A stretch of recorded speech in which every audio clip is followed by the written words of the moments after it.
Hello বন্ধুরা, আজ আমার বর দুটো মোচা নিয়ে এসেছে বাজার থেকে। মাছ দিয়ে মোচার ঘন্ট আপনাদের দেখাবো কেমন করে কি করছি, আপনারা সাথে থাকুন। আজ দেখুন আমার মেয়ে, আর এই যে এবার আমার মেয়ে আমার পিছনে লাগার জন্য রেডি, যে সে মোচা ছাড়াতে চলে এসছে। আমি এইখানটায় এসছি, হালকা হালকা একটু রোদ আছে, ভালো লাগছে। আমার একটু সর্দি সর্দি হয়েছে, তাই এখানে বসলাম। মেয়েও চলে এসছে পিছন থেকে। এবারে মোচাটাকে এরকম করে আমি ছাড়াবো, এটা একটু দেখে নিন। মোচাগুলো এরকম করে একটু ছাড়িয়ে নেবেন, খুব তাড়াতাড়ি হয়ে যাবে। মোচা আমার ছাড়ানো হয়ে গেছে। একটু হলুদ জলে ধুয়ে নিয়েছি, ধুয়ে কুকারে দিচ্ছি। একটু হালকা এটা এবারে ভাপিয়ে নেব। আমি কিন্তু কিছুক্ষণ মোচাটা ভিজিয়ে রেখেছিলাম হলুদ জল দিয়ে, হলুদ জল একটু নুন দিয়েছিলাম, দিয়ে ভিজিয়ে রেখেছিলাম। এবার এগুলো ছেঁকে ছেঁকে কুকারের মধ্যে দিয়ে দেবো, দিয়ে দুটো সিটি দেব। আমি একটু এটার সাথে আলুও দেব, সেটা আপনাদেরকে আমি পরে দেখাচ্ছি। দিয়ে দুটো সিটি দিয়ে দেবো, সিটি দিয়ে কিছুক্ষণ রাখবো।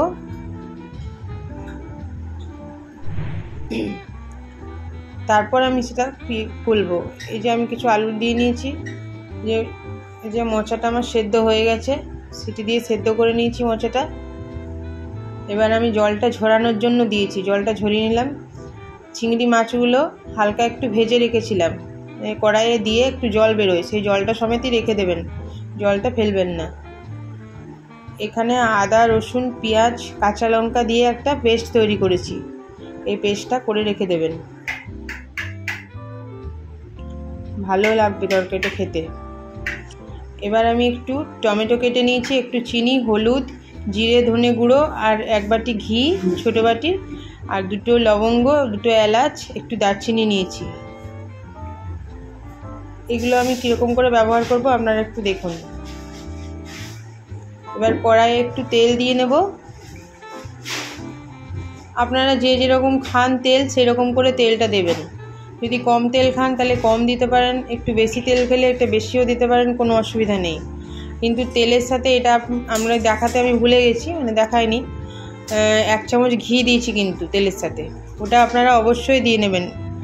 1 চামচ ঘি তেলের সাথে দিয়ে আমি একটু দারচিনি দিয়েছি, লবঙ্গ এলাচ আর চিনিটা দিয়ে নেব।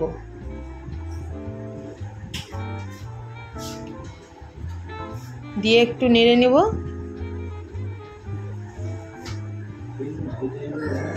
নেড়ে নিয়ে তেলটা একটু হয়ে যাবে, এবার পেস্ট করা মশলাটা দেব, এটা দিয়ে নাড়তে থাকবো একটু। দেখুন একটু মশলাটা একটু কষা, গন্ধটা একটু হলে এটা একটা সুন্দর, মানে মশলাটা যখন কষা হয়ে যাবে 70%, তখন না একটা সুন্দর গন্ধ বেরোবে। সেই গন্ধটা যখন বেরোবে ততক্ষণ অবধি আমাদের ওয়েট করতে হবে। এখনও হয়নি, আর একটু ভেজে করতে হবে। এরপর টমেটোগুলো দেবো আমরা, টমেটো কুচিগুলো দিয়ে দিলাম আস্তে আস্তে করে। এবার দিয়ে দেওয়ার পরে এটাতে একটু নুন দিতে হবে, তাহলে টমেটোগুলো সেদ্ধও হয়ে যাবে, নুনটাও ভালো হবে। আমি ওই মোচা সেদ্ধটাতেও একটু নুন দিয়ে রেখেছি, কিন্তু এটাতেও একটু দিতে হবে মশলাটাতে নুন। নুনটা আপনারা আপনাদের আন্দাজ মতো করে দেবেন, নুন মিষ্টিটা যে যেরকম খান।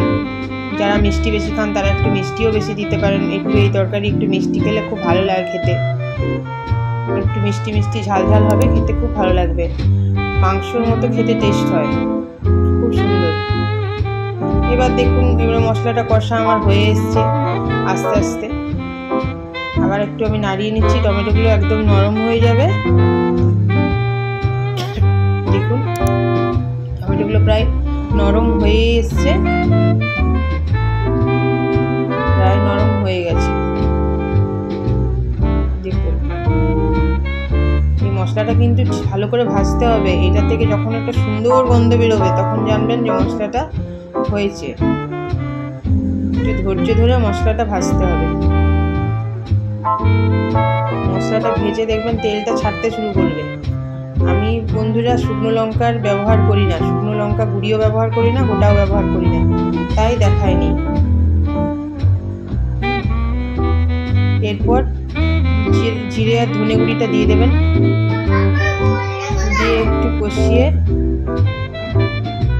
একটু হালকা কষানো হবে। কষিয়ে দেখুন একটা কালারটাও চেঞ্জ হয়ে গেল।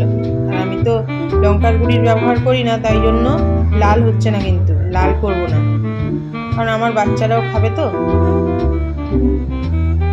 এবার দেখুন এই যে চিংড়ি মাছটা হালকা একটু ভেজে রেখেছিলাম, জল ছেড়ে দিয়েছিল, সেই জলটা সমেতই আমি রেখেছিলাম, সেই চিংড়ি মাছটা দিয়ে একটু কষিয়ে নেব ভালো করে।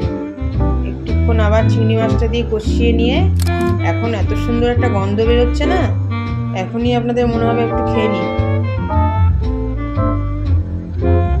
খুব সুন্দর গন্ধ বেরোবে। এরকম ভাজতে ভাজতে, আমি খুবই সাধারণভাবে রান্না করব, কিন্তু অসাধারণ টেস্ট হবে এটার। এরপর এই সেদ্ধ করে রাখা জল ঝরিয়ে নিয়েছি মোচাটা, এইটা এবার দেব। আমার মোচাটাতে কিন্তু নুন দেওয়া আছে, হলুদ আমি দিইনি। হলুদ ওই কাটার সময়তেই যেটুকু আমি দিয়েছিলাম, কেটে জলে ভিজিয়ে রেখেছিলাম মিনিট 15-20। আপনারাও এরকম যে কেউ আধ ঘন্টার মতো ভেজাতেও পারেন, ওটাতে কোনো, যদি মোচা একটু কষা টষা থাকে সেটা ঠিক হয়ে যায়। এবার মোচাগুলো আস্তে আস্তে করে দিয়ে নেবেন সুন্দর করে। আমি আলুগুলো একটু ডুমো ডুমো করে কেটেছি, আপনারা চাইলে ছোটও কাটতে পারেন, কোনো অসুবিধা নেই, কিন্তু একটু আলু দিলে ভালো লাগে। আলু একটু অবশ্যই দেবেন। দিয়ে এবারে ভালো করে চিংড়ি মাছ, মোচাগুলো একবারে দেবো না, একটু একটু করে দিচ্ছি। এই মোচাগুলো পুরো দিয়ে নিলাম। এবার সুন্দর করে পরিষ্কার করে দিয়ে এবার একটু নাড়তে হবে ভালো করে, নেড়ে নেড়ে তারপর আমি এবার হলুদ দেব। দেখুন আগে একটু নাড়িয়ে নেব, তারপর হলুদটা দেব। অল্প অল্প করে নাড়াতে হবে। এবার আমি হলুদটা দেব, হলুদটা ভালো করে দিয়ে নেব। একটু বেশি করে হলুদ দিতে হবে, মানে আন্দাজ মতো। আমার অনেকটা, দুটো মোচা ছিল তো, আপনারা সেটা আন্দাজ মতো দেবেন। আমি কতটা কি পরিমাণ দিয়েছি পরে আমি জানিয়ে দিচ্ছি আপনাদের। হলুদটা একটু জল দিয়ে উপরে দিয়ে দেবেন, তাহলে কি বলুন তো, গন্ধটাও ছাড়বে না আর তাড়াতাড়ি মিক্সও হয়ে যাবে। আর মোচাতে আলাদা করে আর কিছু জল লাগবে না, এইটুকু জল দিলাম, এটাতেই হয়ে যাবে। আর যদি আপনাদের মনে হয় লাগে তখন না একটু জল দেবেন, তাতে কোনো অসুবিধা নেই, অল্প একটু দেবেন, অল্প দিয়ে কষাতে থাকবেন। কিন্তু এটাতে সাধারণত জল লাগে না, জল না দিলে ভালো। এবারে এটা একদম হলুদটা ভালো করে মিশিয়ে একটু কষিয়ে নেবেন আর একটু ভাপিয়ে, কারণ কি জলটা শুকনো হয়ে যাবে, ঠিক দেখবেন তেলটা ছাড়ছে ছাড়ছে, কড়াইয়ের গায়ে লাগছে লাগছে, সেই সময়তে এটা নামাতে হবে। ততক্ষণ অবধি একটু নাড়াবো। দেখুন হয়ে এসছে, কি সুন্দর কালারটা হয়ে গেল। আমি তো শুকনো লঙ্কা বা লঙ্কার গুঁড়ির ব্যবহার করিনি, তাই লাল হয়নি, কিন্তু খেতে অপূর্ব টেস্ট হয়েছে। আপনাদের তো খালি বলতেই পারছি, খাওয়াতে পারছি না। টেস্ট করাতে পারলে আপনারা বুঝতে পারতেন। আপনারা নিজেরা করে অবশ্যই একবার টেস্ট করে দেখবেন, দিয়ে আমাকে একটু জানাবেন প্লিজ কেমন হয়েছে খেতে। আমার চ্যানেলটা একটু সাবস্ক্রাইব করে দেবেন, একটা লাইক দিয়ে দেবেন, আমার খুব ভালো লাগবে। আপনাদেরকে পাশে নিয়েই করার চেষ্টা করছি, তো আপনাদেরই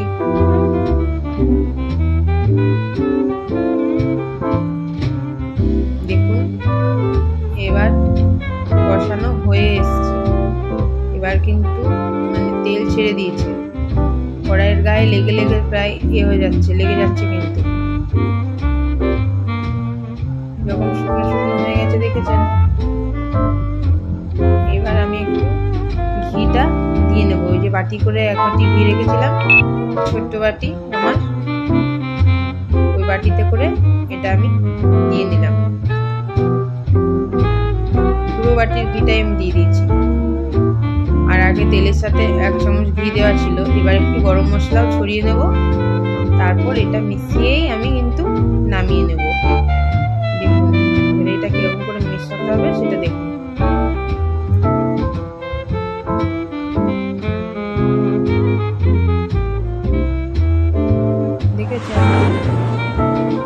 সুন্দর মিক্স হয়ে গেছে।